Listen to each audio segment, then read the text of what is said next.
Selamat pagi semuanya. Di sini saya akan membahas tentang akulturasi antara kebudayaan Nusantara dan Hindu-Buddha.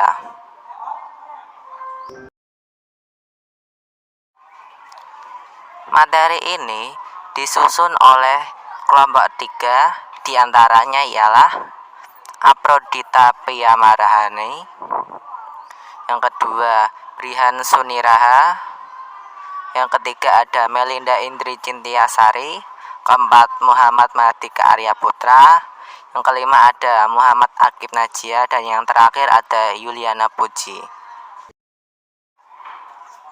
Tujuan pembelajaran di materi ini ada 3, yaitu yang pertama, siswa mampu untuk paham tentang apa itu akulturasi kebudayaan. Yang kedua, para siswa bisa mengetahui asal-usul masuknya pengaruh budaya dan agama Hindu-Buddha. Dan yang ketiga, siswa dapat menjelaskan contoh-contoh hasil akulturasi antara kebudayaan Hindu-Buddha dan kebudayaan asli Indonesia. Akulturasi kebudayaan.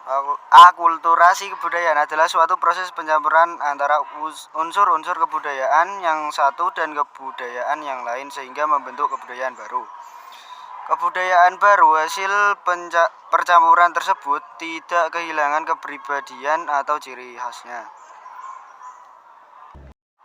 Hal-hal yang menyebabkan kebudayaan Hindu-Hindu yang masuk di Indonesia tidak langsung diterima. Masyarakat Indonesia telah memiliki dasar-dasar kebudayaan yang cukup tinggi sehingga masuknya kebudayaan asing ke Indonesia menambah perbendaharaan kebudayaan Indonesia. 2. Kecakapan istimewa yang dimiliki bangsa Indonesia yang disebut dengan local genius. Local genius adalah suatu kecakapan dalam menerima kebudayaan asing dan mengolahnya menjadi suatu kebudayaan yang selaras dengan kepribadian bangsa. 3 periode. 1. Periode awal. Pada periode ini masuk abad ke-5 sampai dengan 11 Masehi. Pengaruh unsur budaya Hindu-Buddha lebih kuat dan lebih menonjol daripada unsur kebudayaan asli Indonesia. Hal tersebut tampak pada peninggalan-peninggalan patung Dewa Brahma, Dewa Wisnu, dan Dewa Siwa di kerajaan-kerajaan seperti keraton. 2. Periode tengah. Pada periode ini masuk abad ke-11 sampai dengan 16 Masehi. Unsur Hindu-Buddha dan Indonesia berimbang. Hal tersebut disebabkan unsur Hindu-Buddha melemah, sedangkan unsur Indonesia semakin menguat. Hal tersebut tampak pada peninggalan-peninggalan dari zaman kerajaan-kerajaan Hindu-Buddha di Jawa Timur, seperti Kerajaan Singasari, Kerajaan Kediri, dan Kerajaan Majapahit. 3. Periode akhir. Pada periode ini masuk abad ke-16 sampai dengan sekarang. Unsur Indonesia lebih kuat dibandingkan dengan periode sebelumnya. Adapun unsur Hindu-Buddha semakin surut. Contohnya di Bali dapat dilihat candi yang berubah menjadi pura. Contoh hasil dari akulturasi antara kebudayaan Hindu-Buddha dan kebudayaan hasil Indonesia. 1. Seni bangunan. 2. Seni rupa dan seni ukir. 3. Seni pertunjukan. 4. Seni sastra dan aksara. 5. Sistem kepercayaan. 6. Sistem pemerintahan. 7. Arsitektur. 8. Sistem penanggalan. Seni bangunan. Candi merupakan sebuah bangunan yang berasal dari zaman kekuasaan kerajaan-kerajaan Hindu-Buddha di Indonesia. Candi terdiri dari 3 bagian, yaitu Burloka, Burvaloka, dan Svarloka. Stupa digunakan sebagai malam atau tempat penyimpanan abu kalangan bangsawan atau tokoh tertentu. 3 bagian dari bangunan stupa adalah Anda, Yatra, dan Cakra. Seni rupa dan seni ukir. Pengaruh India membawa perkembangan dalam bidang seni rupa, seni pahat, dan seni ukir. Hal ini dapat dilihat dari relief atau seni ukir yang dipahatkan. Berikut relief yang ada di Candi Borobudur. Seni pertunjukan Menurut C.L.A. Brandes, salah satu seni pertunjukan asli yang dimiliki bangsa Indonesia sebelum masuknya unsur-unsur budaya India adalah gamelan. Selama berabad-abad, gamelan mengalami perkembangan dengan masuknya unsur-unsur budaya baru, baik dalam bentuk maupun kualitasnya. Gambaran tentang gamelan Jawa kuno pada masa Kerajaan Majapahit dapat dilihat pada beberapa sumber, seperti pada prasasti dan kitab kasustraan. Seni sastra dan aksara.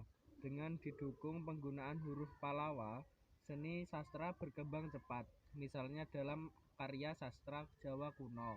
Pada prasasti yang ditemukan, terdapat unsur India dengan unsur budaya Indonesia.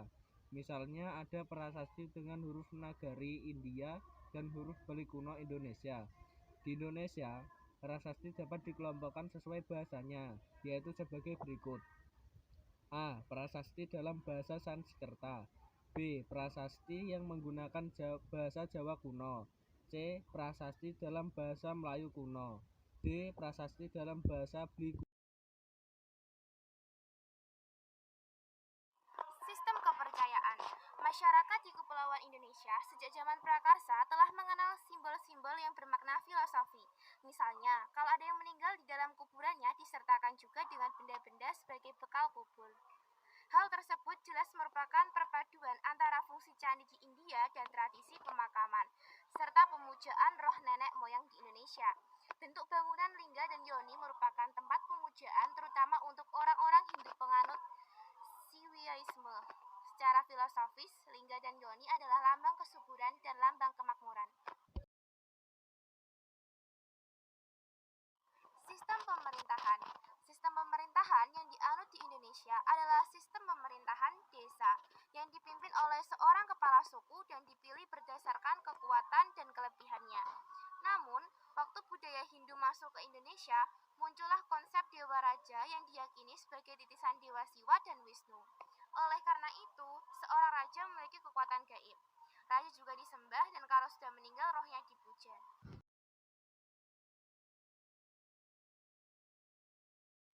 Arsitektur. Adapun bentuk alkulturasi lain pada bangunan keagamaan, contohnya arsitektur. Pada masa Hindu, bangunan candi sangat dikenal dan sangat sakral. Pada umumnya, denah bagian tubuh candi berbentuk berbeda. Candi menggambarkan hubungan alam semesta yang dibagi menjadi alam bawah, alam antara, dan alam atas.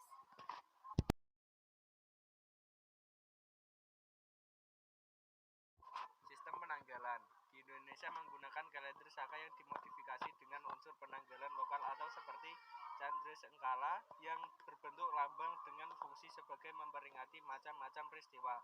Contohnya berdirinya sebuah kerajaan, runtuhnya kerajaan, meninggalnya raja, dan pembuatan karya sastra. Terima kasih sudah menonton. Jangan lupa like, comment, dan subscribe ya guys. Terima kasih.